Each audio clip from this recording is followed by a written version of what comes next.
আশা করি সবাই ভালো আছেন। আবার আমার কিছু পেশেন্ট খুব একটা ভালো নেই। অনেক পেশেন্ট আসছেন, তাদের বারবার ইউরিনারি ইনফেকশন হচ্ছে, এটা নিয়ে, এটা তাদের সমস্যা।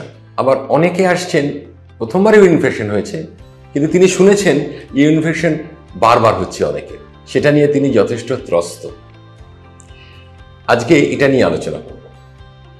প্রথমে বলে রাখি, তাদের ইউরিন যখন প্রবলেমস হচ্ছে, ধরুন জ্বালা হচ্ছে বা ঘন ঘন ইউরিন যেতে হচ্ছে বা ইউরিন আটকে রাখা যাচ্ছে না একটুও সময়, সঙ্গে সঙ্গে ইউরিন পাস করতে যেতে হচ্ছে, অথবা খুব জোরে কাশলে বা হাঁচলে ইউরিন লিক করে যাচ্ছে, এই যে সমস্যাগুলো অনেকেই ধরে নেন যে তাদের ইউরিন ইনফেকশন হয়েছে।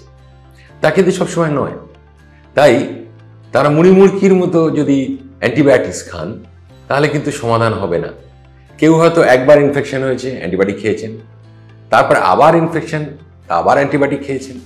এইভাবে প্রতি ইনফেকশনে অ্যান্টিবায়োটিক খেলে শরীরের ওপর একটা পার্শ্ব প্রতিক্রিয়া আসবে, সাইড এফেক্টস আসবে, এবং অনেক ক্ষেত্রে ইনকমপ্লিট যদি ইউরিনারি কোর্স অ্যান্টিসেপটিক খাই আমরা, তাহলে কিন্তু রেজিস্ট্যান্স গ্রো করবে। তাই প্রথমে বলে রাখি, ইউরিনারি সিমটমস যেগুলো বললাম, তার মানেই ইনফেকশন এটা ধরে নেব না। আমরা একটা ইউরিন রুটিন কালচার করে দেখব যে সত্যি সেখানে কোনো ব্যাকটেরিয়া গ্রো করছে কিনা। যদি দেখা যায় যে হ্যাঁ, more than 1 million bacteria grow করছে, তার সঙ্গে সিমটমগুলো আছে, তাহলে হ্যাঁ, এটা অবশ্যই ইউরিন ইনফেকশন।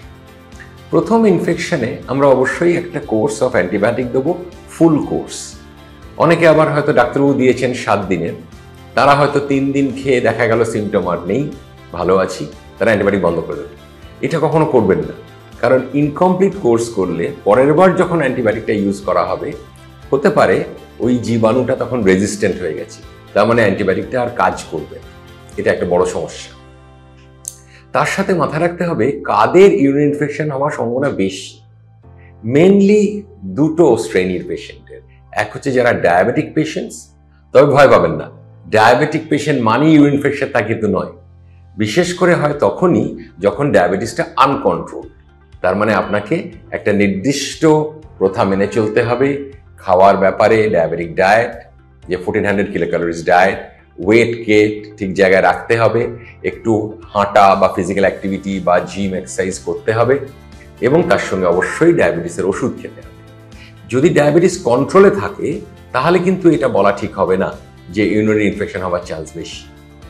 আবার যাদের পোস্ট মেনোপজাল পেশেন্ট, মানে মেনোপজ এসে গেছে, তারা আবার মোর সাসেপ্টেবল টু ইউরিন ইনফেকশন, সম্ভাবনা বেশি তাদের বেলাও কিন্তু আলাদা চিকিৎসা আছে।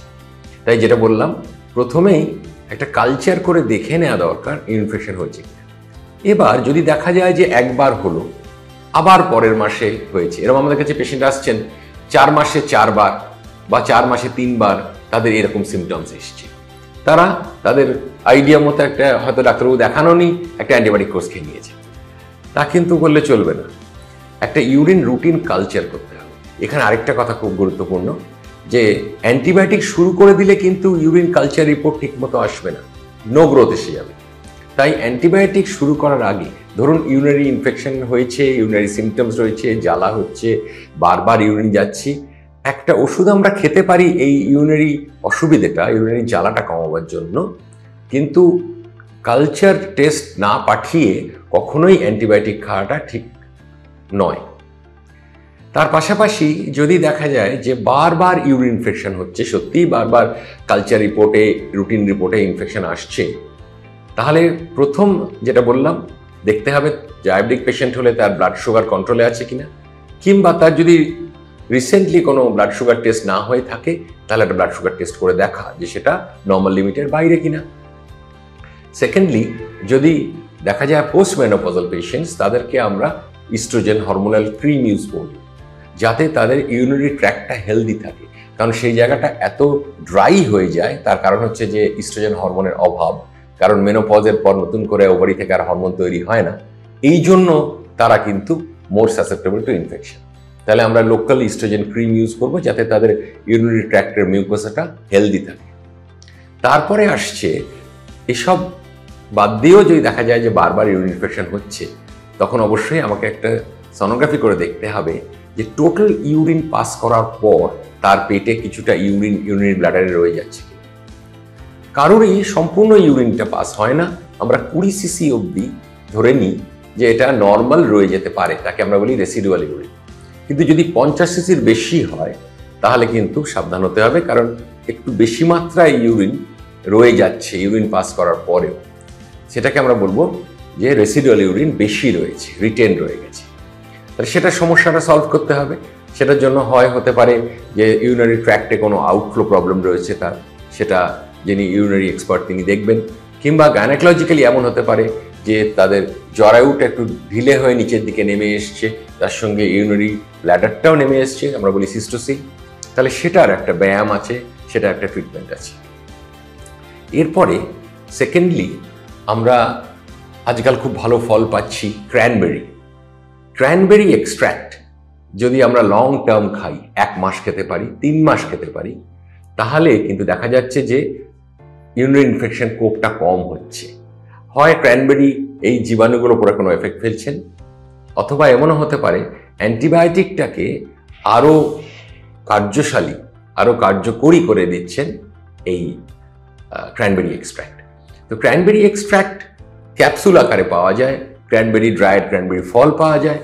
এটা যদি নিয়মিত সেবন করেন, যার রেকারেন্ট ইনফেকশন হয়েছে, অবশ্যই সেটা কাজে দেবে। আরেকটা জিনিস, যদি কিছুতেই কাজ হচ্ছে না, তখন আমরা একটা লো ডোজে অ্যান্টিবায়োটিক 1 মাস কন্টিনিউ করি, যাতে যদি কোনো জীবাণু সেখানে থেকেও যায়, 7 দিনের কোর্সে পুরোটা ফিনিশ হয় না, সেক্ষেত্রে এই ট্রিটমেন্টে কিন্তু ভালো কাজ দেবে।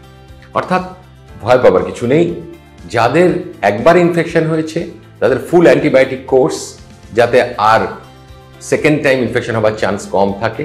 আর যাদের বারবার হচ্ছে তাদের এইভাবে কারণটা বের করে সেটাকে সলভ করা।